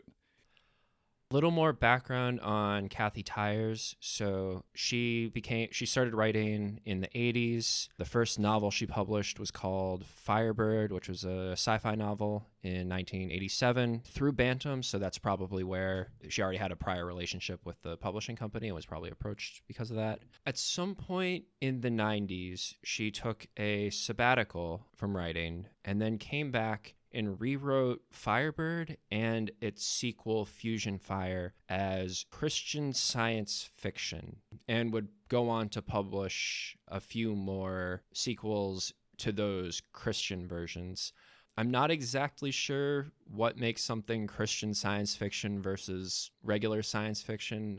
Lion, the Witch, and the Wardrobe could be considered like a Christian fantasy story, but I don't know if you would classify it that way because there are a lot of Christian science fiction writers that don't explicitly write Christian science fiction, and you'll have themes that are common in Christianity, but also just sort of common in your normal, like, hero's journey sort of stories. But for whatever reason here, that these rewrites were explicitly Christian science fiction. I do think this sort of gives some context to some of the stuff we saw in this book, like the Force accepting all types of religions. I feel like that's sort of an explanation there. The specific plot about like the enemy, the bad guys are sucking your souls out and like condemning you to eternal damnation. But I think probably the place it's shown the most is sort of this like overall theme of forgiveness. We see with the Anakin visit, them letting the Imperials go at the end. Dev's story overall, I think, kind of touches on that. So yeah, I mean, I don't think she like set out to write this book as like a Christian book or anything, but I think that, that's kind of the lens that around the time she was viewing things anyways. Yeah, I think aside from that like one conversation about the Force, I think none of that came through in an obnoxious way. I thought it was totally fine. I think it worked with the themes of the book and everything. So yeah, it wasn't like jarring to see it. Yeah. She has done a decent amount of other Star Wars work. She published several stories as part of the West End Games support material. Also wrote several short stories in the anthology series that were published during the 90s. Tales from Jabba's Palace. She wrote about the backstory of the Twi'lek dancer that gets eaten by the Rancor. If this book is anything to go off of, that's like her favorite part in the whole series. Yeah. For Tales of the Bounty Hunters, she wrote a story about Bosk and basically what he got up to while Boba Fett successfully tracked down Han Solo, and Bosk was just like looking in the wrong place or something. And then in Tales from Mos Eisley, a story about the Jizz Band. Fun. Yeah, there were a bunch of these anthology books that came out in the 90s that were just tales from this or tales of that. A lot of those like characters that had appeared once in a background shot got like full backstories in that.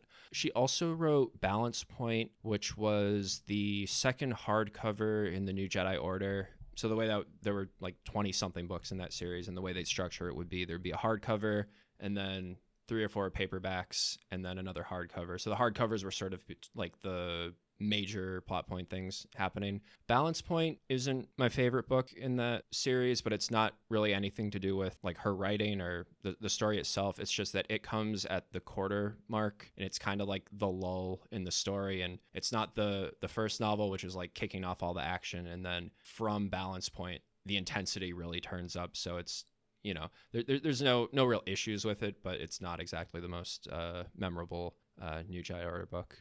That's interesting. I think when you're mentioning all these like side stories about, you know, Jabba's palace or the Mos Eisley Cantina, I think based on what we've seen, that seems like where her writing would best fit, is like kind of these more weird back alley worlds that instead of being like the main story of Luke and Han and Leia, I think her particular writing style would fit really well with some of those things. And now that you mention it, there is a whole like subplot with some huts in Balance Point. So you know, she gets to dip into that well as well. So to wrap things up, we have our Glupshido Award for the character that would cause the most stir if they were brought into mainline canon. Is there anybody in particular you think that would work here? Well, I struggle with this because there aren't a ton of kooky characters. You get your usual batch of one-off random Rebel and Imperial officers like Tessa Manchisco and Captain Con Dorrigan and Captain Thanis and Governor Nereus. You know, I think definitely I would be most surprised if Gariel Captison showed up, but I think I would roll my eyes the most if I saw the or the Pwex. No, I didn't stutter. That's how it's spelled. I remember the Pwex. I don't even remember what the were. But I don't either, but I wrote it down because I didn't want to forget it. You know, I'm kind of torn between Gariel and Blue Scale, because I think Blue Scale resembles a lot of the kind of one-off throwaway characters that might show up in new canon. Like he reminds me a little bit of Chrysanthemum the Wookiee from whatever. He was in the comics and they put him on the put him in Boba Fett show, right? Yeah. I mean, I think really just any Rook would be. You go from like the prestige TV of Andor, and then you have velociraptors shooting laser guns that steal people's souls and put them in robots. And like that. So yeah, I think so. Blue Scale, I think had the most screen time. We could go with Firarung or Ivkapis. Just, you know, Ivkapis was the hardest to pronounce of any name, just to like make it less accessible to anybody going in. But yeah, should we go with Blue Scale? I think he had the most. That's where we're going. Yeah, Blue Scale wins. All right. So if you ever see a blue velociraptor show up in the new Starfighter movie or whatever is coming out, this is where it's from. Oh, is that who Ryan Gosling is playing? Maybe. Yeah, so that wraps up Truce at Bakura. Definitely a big change of direction from what we covered before. Next time, we'll be starting the X-Wing series. So X-Wing Rogue Squadron is the first of a 4 or 7, depending on how you want to view it, series coming up, or 10 if you really want to be technical with it. But yeah, I think the next 4 books we'll cover will be the first 4 X-Wing series. Yeah. Any parting words for the people? I need a shower after this one. I don't know. You know, keep that cosmic balance in line and don't gain too much because it'll hurt other people. There you go.